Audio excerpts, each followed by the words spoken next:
नमस्कार विद्यार्थी मित्रांनो, एडुकोस बाय शिवराजमध्ये तुमचं पुन्हा एकदा मनपूर्वक स्वागत आहे. मित्रांनो, पुन्हा एक नवीन व्हिडिओ, पुन्हा एका भरतीसह आज आपण भेटणार आहोत. तर चला मग सुरू करूया आजच्या व्हिडिओला. परंतु त्या अगोदर मित्रांनो, चॅनलवर नवीन असाल तर प्लीज चॅनलला सबस्क्राईब करा, बेल आयकॉन प्रेस करायला विसरू नका, जेणेकरून ज्याही अशा लेटेस्ट अपडेट असतील त्याची नोटिफिकेशन हे तुमच्यापर्यंत पोहोचेल. तर चला मग सुरू करू आजची भरती. मित्रांनो, तुम्ही बघू शकता पद आहे MTS. MTS म्हणजे मल्टीटास्किंग स्टाफ, म्हणजेच विविध उपयोगी कर्मचारी. हे जे आहे हे ऑफिस वार्ड बॉय किंवा आपण ज्याला म्हणू शकतो लिपिक या वर्गामध्येही याचा समावेश होतो, किंवा ऑफिस अटेंडंट ज्याला आपण म्हणू शकतो, कर्मचारी शिपाई लिपिक कम असं या पद्धतीचं हे पद असतं. एकूण पदांची संख्या बघू शकता तुम्ही 567 एकूण या ठिकाणी पदं भरलेली आहेत. 550च्या वर पदं आहेत. शैक्षणिक पात्रता 10वी व इतर. आता हे 10वी व इतर काय आहे हे आपण थोड्या वेळात बघणारच आहोत. सोबत वयमर्यादासुद्धा आपल्याला जाहिरातीनुसार बघावं लागणार, आणि वेतन काय असेल पगार तो सुद्धा आपल्याला जाहिरातीनुसार बघावं लागणार. तर चला मग आपण बघूया जाहिरात आणि नेमकी ही व्हॅकन्सी निघालेली कुठं आहे ते आपण बघण्याचा एकदा प्रयत्न करूया. मित्रांनो, ही ती जाहिरात आहे, या ठिकाणी तुम्ही बघू शकता. आणि ही जाहिरात निघाली आहे बघा, government of city of Delhi या ठिकाणी, म्हणजे ज्याला आपण DSSB असं या पद्धतीनं सुद्धा आपण याला ओळखतो आहे. या पद्धती या ठिकाणी ही जाहिरात निघालेली आहे बघा. ओपनिंग डेट तुम्ही बघू शकता, आणि कंबाईन एक्झामिनेशन काय आहे कसं आहे हे आपण संपूर्ण डिटेल्स या ठिकाणी बघण्याचा प्रयत्न करू. ठीक आहे. आता सुरुवातीचं पद बघा, ते आहे multitasking staff MTS woman and child development या अंतर्गत आहे. या ठिकाणी तुम्हाला एकूण पदसंख्या बघा 194 पदांची संख्या आहे. दुसरं पद आहे MTS सोशल वेलफेअर या विभागात निघालेलं आहे. या ठिकाणी बघा एकूण 99 पदं तुम्हाला त्या ठिकाणी उपलब्ध असतील. त्यानंतरचं तिसरं पद बघा MTS training and technical education या अंतर्गत निघालेलं आहे. या ठिकाणी तुम्हाला एकूण 86 पदं उपलब्ध असतील. यानंतर पद आहे बघा MTS staff principal account office या पद्धतीचं पद आहे. एकूण 64 पदं या ठिकाणी तुम्हाला उपलब्ध असतील. नंतर MTS लेजिस्लेटिव्ह असेंब्ली सेक्रेटरिएट या ठिकाणी आहेत. या ठिकाणी एकूण तुम्हाला 32 पदं या ठिकाणी तुम्हाला उपलब्ध असतील. नंतरचं पद बघा आहे MTS चीफ इलेक्टोरल ऑफिसर या पद्धतीचं हे पद आहे. या ठिकाणी तुम्हाला बघा 16 या ठिकाणी हे पद आहेत. हे बघा या पद्धती हे पद आहे MTS, आणि बाजूचं हे तुम्हाला डिपार्टमेंट आहे, म्हणजे त्या विभागाअंतर्गत तुम्हाला त्या ठिकाणी MTSची पदं ही निघालेली आहेत. नंतरचं 7 नंबरचं पद MTS Delhi subordinate services selection board या विभागामार्फत 13 पदं आहेत. नंतर MTS directorate of economic and statistics या ठिकाणी 13 पदं पुन्हा निघालेली आहेत. नंतर बघा MTS प्लॅनिंग अंतर्गत 13 पदं आहेत. MTS directorate of training UTCS या अंतर्गत एकूण 12 पदं आहेत. नंतर MTS लँड अँड बिल्डिंग या ठिकाणी 7 पदं निघालेली आहेत. नंतर MTS आर्किओलॉजी या ठिकाणी 6 पदं निघालेली आहेत. MTS law justice and legislative affair या ठिकाणी सुद्धा तुम्हाला 5 पदं ही उपलब्ध असतील. नंतर आहे बघा MTS डायरेक्टरेट ऑफ ऑडिट या ठिकाणी 4, आणि MTS दिल्ली आर्चिव्ज या ठिकाणी एकूण 3 पदं. रिझर्वेशन कॅटेगरीप्रमाणे तुम्हाला या ठिकाणी पदांची संख्या दिसेल, आणि एकूण पदसंख्या बघा 567 पदं तुम्हाला या ठिकाणीही उपलब्ध असतील. आता या ठिकाणी आपण बघितलं तो वयमर्यादा आणि शिक्षण वेगळं. तर आता सुरुवातीचं आपण बघूया. बघा सुरुवातीचं पद जे होतं MTS जे department of woman and child development या ठिकाणी निघालेलं होतं. या ठिकाणी एकूण व्हॅकन्सी 94 होत्या. शैक्षणिक पात्रता बघा मॅट्रिक्युलेशन या ठिकाणी त्यांनी मागितलेलं आहे, आणि equivalent to pass from or it's equivalent pass from recognised board university, म्हणजे 10वी आणि त्यात सम ज्याला आपण म्हणतो तसं पास पाहिजे. डिझायरेबल एक्सपिरियन्स वगैरे काही नाही आहे. पे स्केल बघा 18,000 ते 56,900 लेवल 1चं ग्रुप C अंतर्गत तुम्हाला हे पद या ठिकाणी उपलब्ध आहे, आणि वेतनसुद्धा किती छान आहे ते बघू शकता. वयमर्यादा 18 ते 27 हा इथे या ठिकाणी वयोगट त्या ठिकाणी तुम्हाला दिलेला आहे. ठीक आहे. दुसरं पद बघा MTSचं डिपार्टमेंट ऑफ सोशल वेलफेअर ज्या ठिकाणी 99 पदं होती. त्या ठिकाणी शैक्षणिक पत्र 10वी आणि तत्सम त्या ठिकाणी त्यांनी मागितलेलं आहे.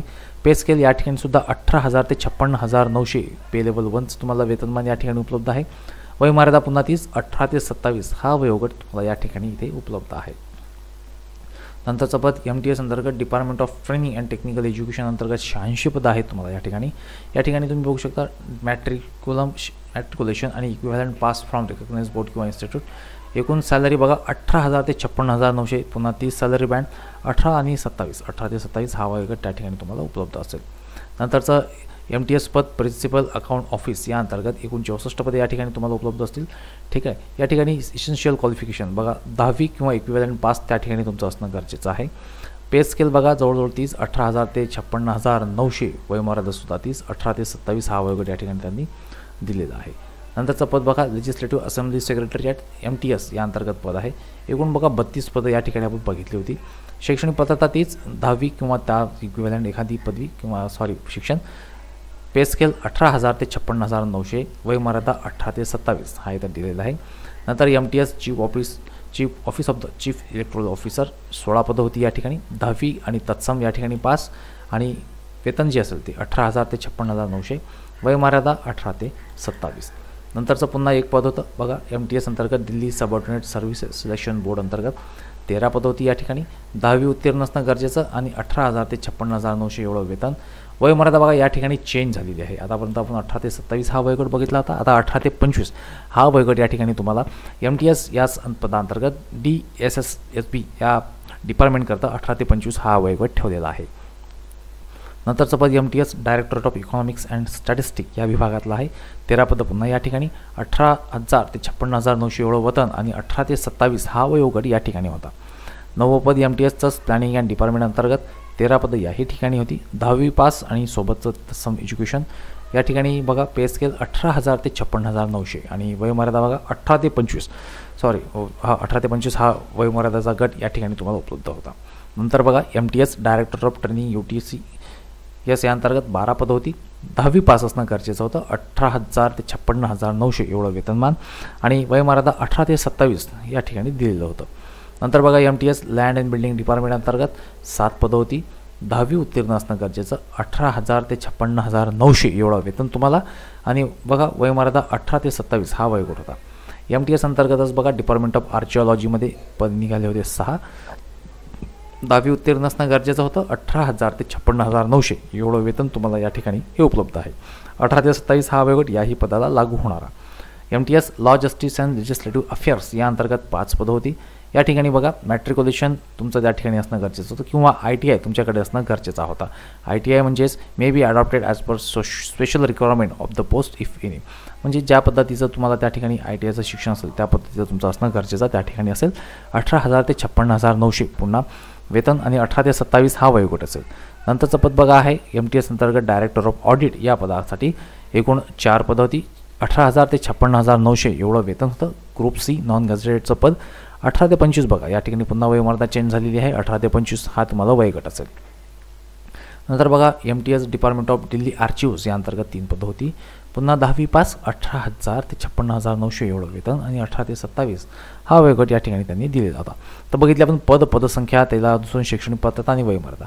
वयोमर्यादेमध्ये पुन्हा एक महत्त्वाचं, ज्या ठिकाणी वयोमर्यादा आहे त्या ठिकाणी OBCला 3 वर्ष आणि SC/STला 5 वर्ष वयामध्ये सवलत ही त्या ठिकाणी आपल्याला मिळणारच आहे. ठीक आहे. आता बघा आता या ठिकाणी आपण एलिजिबिलिटी क्रायटेरिया वगैरे आपण तर बघितलेलं आहे. अप्लाय कसं करायचं आहे तर ते ऑनलाईन पद्धतीने तुम्हाला अप्लाय करायचं आहे आणि कधीपर्यंत तर 8/2/2024 पासून याची तारीख जी आहे ती सुरुवात होणार आहे 8 फेब्रुवारीपासून आणि एंड असेल 8 मार्च 2024 हा त्याचा एंड असेल. ॲप्लिकेशन फीस बघू शकता तुम्ही 100 रुपये तुम्हाला त्या ठिकाणी ॲप्लिकेशन फीस भरायची आहे. परंतु वुमन कॅन्डिडेट असतील किंवा कॅन्डिडेट बिलॉंग टू SC/ST म्हणजे महिला प्रवर्ग, SC/ST असतील, दिव्यांग उमेदवार असतील, एक्स सर्व्हिसमन असतील, यांना कुठल्याही प्रकारचं अर्ज शुल्क या ठिकाणी या एक्झामला भरायचं नाही आहे. ठीक आहे. आता सर्वात महत्त्वाचा मुद्दा येतो तो एक्झामिनेशन. परीक्षा कशी होणार आहे तर परीक्षा बघा टायर 1 या पद्धतीने होणार आहे. MTS या पदाकरता टायर 1 म्हणजे एकच एक्झाम होणार आहे. टायर 1 जनरल ज्याला नाव दिलेलं आहे तर ती कशी असेल बघा. तर एक्झाम कोड त्यांनी ITG म्हणजे 1 टायर जनरल या पद्धतीचा त्यांनी एक्झाम कोड दिलेला आहे. एक्झामिनेशनचा जो वेळ असेल तो 2 तासाचा असेल. टोटल 200 प्रश्न असतील. 200 मार्कांकरता ही जी एक्झाम तुमची त्या ठिकाणी दिलेली असेल. म्हणजेच 200 प्रश्न 200 गुण असे असतील. आता या ठिकाणी सिलेबस काय असेल बघा. तर GK म्हणजे जनरल अवेअरनेस करता 40 मार्क दिलेले आहेत त्यांनी. General intelligence and reasoning ability याच्यासाठी सुद्धा 40 मार्क दिलेले आहेत. अरिथमॅटिक अँड न्यूमेरिकल ॲबिलिटी या ठिकाणी सुद्धा याच्यासाठी सुद्धा 40 मार्क्स तुम्हाला आहेत. नंतर बघा test of typing, Hindi language and comprehension हे मात्र या ठिकाणी बऱ्याच जणांना महत्त्व असेल. जे आपण म्हटलं होतं किंवा 10+ इतर म्हणजे त्या इतरमध्ये बघा तुम्हाला टायपिंग त्या ठिकाणी असणं गरजेचं आहे आणि कॉम्प्रिहेन्शन तुम्हाला त्या ठिकाणी येणं गरजेचं असेल. ठीक आहे. टायपिंग हा शब्द या ठिकाणी नाही आहे, परंतु कॉम्प्रिहेन्शन आणि हिंदी टेस्ट नंतर टायपिंग काही पदाला असेल तर ते तिथं तुमची घेतली जाईल. नंतर बघा 5वा test of English language and comprehension. इंग्लिशचा पेपर होणार आहे 40 मार्काकरता. म्हणजे प्रत्येक घटकाला 40 प्रश्नाचे त्यांनी मार्क या ठिकाणी दिलेले आहेत. म्हणजे 40 प्रश्न 40 मार्क असा सोपा हिशोब त्या ठिकाणी त्यांनी घेतलेला असेल. आता एक्झाम कशी असेल बघा. हिंदी किंवा इंग्लिश या 2 सब्जेक्टमध्ये असेल. ठीक आहे. सोबतच याचीमध्ये तुम्हाला कुठल्याही प्रकारचा मिसकंडक्ट वगैरे किंवा एक्झामची तारीख वगैरे बदलायचा किंवा एक्झाम घेण्याचा जो पूर्ण ठेका असेल किंवा ज्या लाभून जो मॉनिटरिंग असेल ती DSSB या अंतर्गत असेल. निगेटिव्ह मार्किंग आहे का तर हो निश्चितच आहे. 0.25 हे या ठिकाणी तुम्हाला निगेटिव्ह मार्किंग असेल.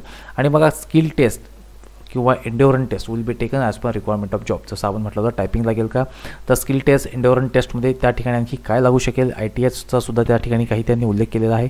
तर ITHचा सुद्धा काही तुम्हाला तिथं जॉब अपडेशन किंवा जॉब प्रोफाईलमध्ये तुम्हाला टाकावं लागेल का, ते सुद्धा तुम्हाला त्या ठिकाणी नंतर जशी एक्झाम होईल त्या पद्धतीने तुम्हाला सांगण्यात येईल. तर या पद्धतीने बघा ही पूर्ण एक्झाम आहे, अतिशय छान आहेत, 10वीवरती पदं आहेत आणि अतिशय मोठ्या प्रमाणात या ठिकाणी बघा तुम्हाला तिथे संधी आहे. वयोमर्यादेमध्ये रिलॅक्सेशन आपण बघितलं होतं, SC ST करता 5 वर्ष, OBC करता 3 वर्ष, दिव्यांग उमेदवार असतील तर 10, दिव्यांग SC ST तर 15, दिव्यांग OBC असेल तर 13 वर्ष. तर या पद्धतीने तुम्ही या सर्व गोष्टी एकदा इथे बघून घ्या. डिस्क्रिप्शनमध्ये तुम्हाला याची आपण लिंक टाकण्याचा प्रयत्न नक्की करूया. ठीक आहे, पुन्हा एकदा जाऊया आपण आपल्या पॉवर प्रेझेंटेशनकडे. त्या सगळ्या गोष्टी आपण बघितल्याच होत्या बघा. आणि बघा ती तारीख तर आता जवळजवळ तुम्हाला कळलेली असेल, 18/2 ते 8/2 ते 8/3 या ठिकाणी तुम्हाला तारीख परीक्षेची आहे. टायर 1 अंतर्गत CBT कॉम्प्युटर बेस्ड टेस्ट असेल, 100 रुपये एक्झाम फी भरायची आहे जनरल करता. आता ॲप्लिकेशन कुठं करायचं आहे तर बघा लिंक या ठिकाणी तुम्हाला ॲप्लिकेबलसाठी जी दिलेली आहे ती बघा https://dssbonline.nic.in या संकेतस्थळामार्फत तुम्ही त्या ठिकाणी ऑनलाईन अर्ज नक्की करा. पुन्हा एकदा वेबसाईट https://dssbonline.nic.in या संकेतस्थळामार्फत तुम्ही या परीक्षेला नक्की अर्ज करा. इतरांनाही या भरतीबद्दल कळवा, कारण की केवळ 10वी आणि याच्यावरती ही भरती 567 पदांकरता तुमची त्या ठिकाणी उपलब्ध असेल. तर मित्रांनो ही होती एक लेटेस्ट अपडेट तुमच्याकरता. अपेक्षा करतो व्हिडिओ आवडला असेल तर प्लीज लाईक करा आणि इतरांनाही शेअर करायला विसरू नका. तर मग पुन्हा भेटू नवीन व्हिडिओसोबत लवकरच. धन्यवाद.